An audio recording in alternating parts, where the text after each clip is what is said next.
Baik, terima kasih. Assalamualaikum warahmatullahi wabarakatuh. Sebelumnya, perkenalkan nama saya Faizul Umam, peserta mata kuliah AMDAL kelas B. Presentasi video ini untuk memenuhi tugas dari pertemuan ke-8 tentang dokumen KA AMDAL dalam salah satu proyek. Adapun tujuan dari pembuatan instruksi dari tugas ini, yang pertama dapat menentukan jenis proyek kegiatan, aktivitas proyek, komponen lingkungan apa saja yang berdampak, terus batas studi AMDAL, dan tenaga ahli atau pakar yang dipakai. Sebelumnya saya perkenalkan jenis proyek saya. Jenis proyek KA AMDAL yang saya temukan yaitu rencana pembangunan industri pupuk petrokimia. Sebelumnya, perkembangan atau kegiatan industri di Indonesia meningkat setiap tahunnya. Peningkatan jumlah penduduk terhadap ketersediaan lahan permukiman yang terbatas menjadi sangat berpengaruh terhadap kegiatan industri.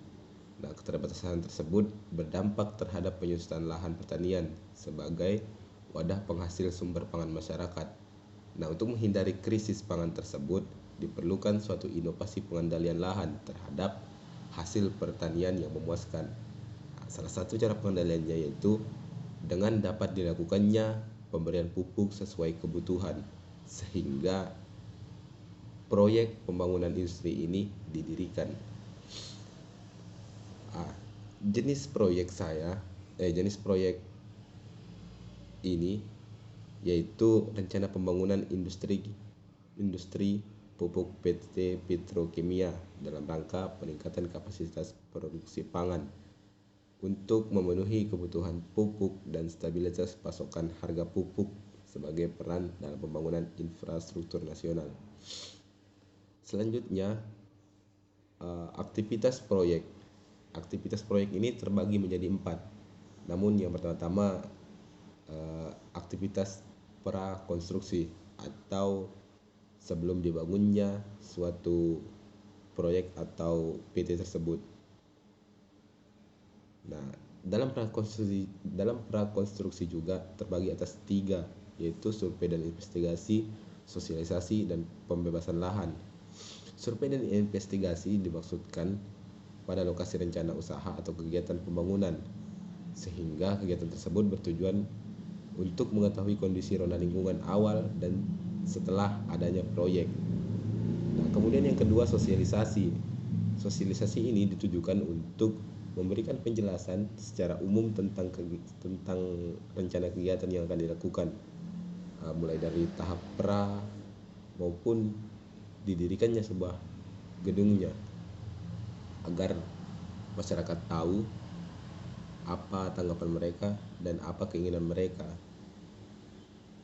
Terus yang ketiga, pembebasan lahan. Pembebasan lahan ini artinya membayar sejumlah uang untuk memberikan biaya lahan terhadap lahan masyarakat yang digunakan.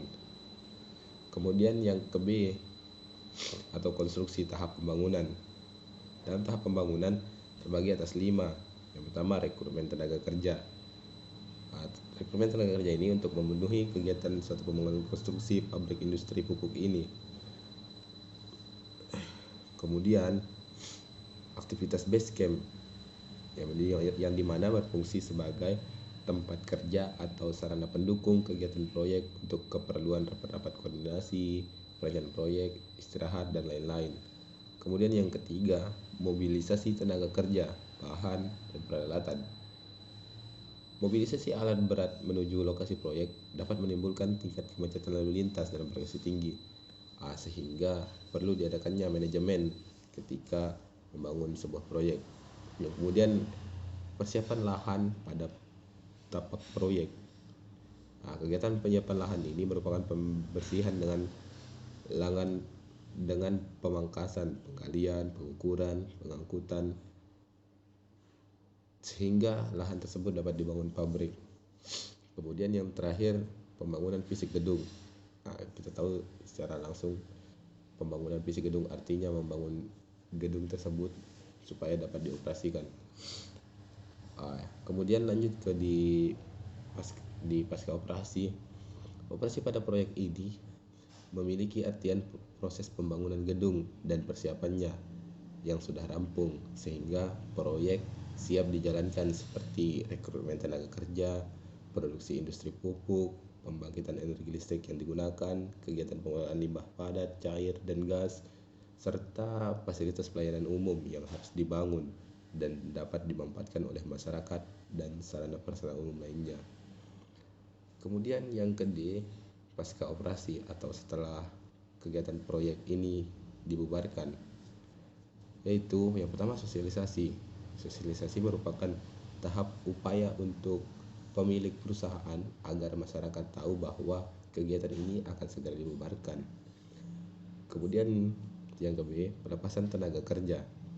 Pelepasan tenaga kerja ini dijalankan ketika proyek telah selesai atau perusahaan telah membubarkan diri, sehingga dilakukannya pelepasan tenaga kerja oleh perusahaan. Tenaga kerja ini yang dilepas oleh perusahaan diperkirakan mencapai 500 orang dalam proyek petrokimia ini. Kemudian alih fungsi lahan yang berguna untuk masyarakat, memanfaatkannya sebagai masjid kah atau apakah begitu. Kemudian yang keempat, pemanfaatan bangunan industri. Pemanfaatan bangunan industri ini diserahkan kepada masyarakat yang sebagaimana ditujukan untuk area kegiatan religi, kegiatan kemasyarakatan, dan lain-lain. Kemudian yang kelima, pemberdayaan masyarakat sekitar.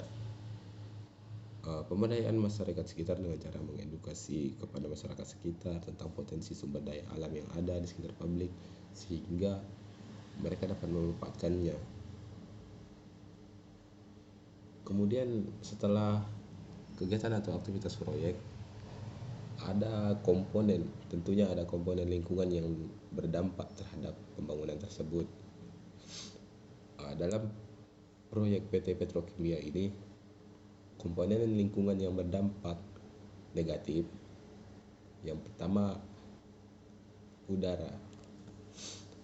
Tentunya dengan pembuatan pupuk di lahan sekitar masyarakat akan memberikan udara yang cukup buruk seperti kadar debu, kebisingan mesin, dan lain-lain. Kemudian air, flora tentunya juga sangat berpengaruh, yang dimana air akan berpengaruh ketika sumber limbah tersebut berasal dari pabrik. Kemudian flora, tentunya vegetasi-vegetasi yang ada di sekitar perusahaan tersebut akan berpengaruh karena banyaknya nutrien yang merusaknya. Kemudian sosial, tingkat pengangguran atau kegiatan ekonomi lokal. Tentunya kegiatan PT Petrokimia ini tidak hanya mengambil dari masyarakat sekitar, karena masyarakat sekitar belum tentu memiliki ilmu pengetahuan yang menunjang untuk perusahaan tersebut maju, sehingga banyaknya orang-orang luar yang diambil oleh perusahaan tidak mempertimbangkan masyarakat sekitar. Kemudian perekonomian rumah tangga, dampak positifnya bisa menambah penghasilan mereka. Terus ada pun juga dampak negatifnya. Kemudian pada dampak lingkungan terhadap masyarakat, terhadap kesehatan masyarakat, tentunya jelas-jelas ini akan merugikan masyarakat, yaitu debu. Ketika debu perusahaan keluar atau asapnya masuk ke pemukiman warga, pasti akan terjadinya penurunan kesehatan masyarakat, sehingga untuk mengantisipasi tersebut PT Petrokimia ini membangun sebuah rumah sakit untuk mengantisipasi hal tersebut terjadi. Setelah komponen lingkungan yang berdampak, kita lanjut ke batas studi AMDAL. Batas studi AMDAL. Rencana pembangunan industri pupuk ini dapat menimbulkan dampak positif maupun negatif terhadap lingkungan, baik komponen lingkungan geofisik, kimia, biologi, sosial ekonomi, dan budaya, serta kesehatan masyarakat. Oleh karenanya, studi ini dilakukan dengan tujuan untuk melihat adanya perubahan lingkungan, geofisik, kimia, biologi, sosial, dan ekonomi budaya dan kesehatan masyarakat akibat adanya kegiatan pembangunan ini. Kajian analisis dampak lingkungan ini yang ditelaah meliputi kondisi lingkungan sebelum kegiatan dilaksanakan dan perakiraan kondisi lingkungan setelah kegiatan dilaksanakan. Adapun tenaga ahli yang dipakai dalam proyek kegiatan ini, yang pertama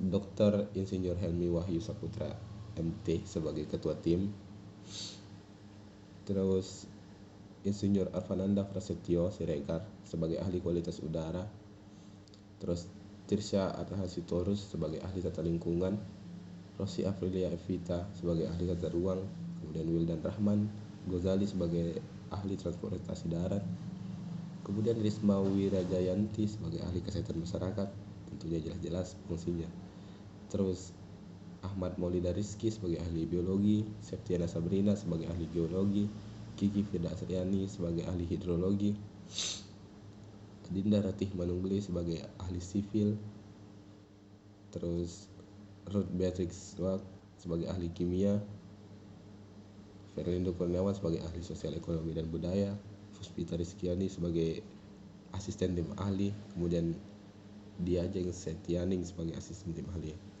Tentunya tenaga ahli yang digunakan dalam proyek kegiatan PT Petrokimia ini orang-orang yang memiliki kemampuan yang khusus di bidangnya, sehingga masing-masing ahli memegang satu tanggung jawab seperti yang saya sebutkan tadi.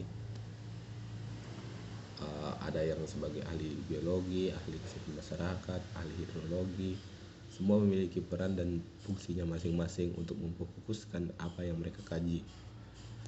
Mungkin itu saja presentasi dari saya mengenai dokumen KA Anda, salah satu proyek PT Petrokimia dalam pembangunan pabrik pupuk. Sekian dari saya, Faizul Umam, Prodi Ilmu Kelautan. Terima kasih.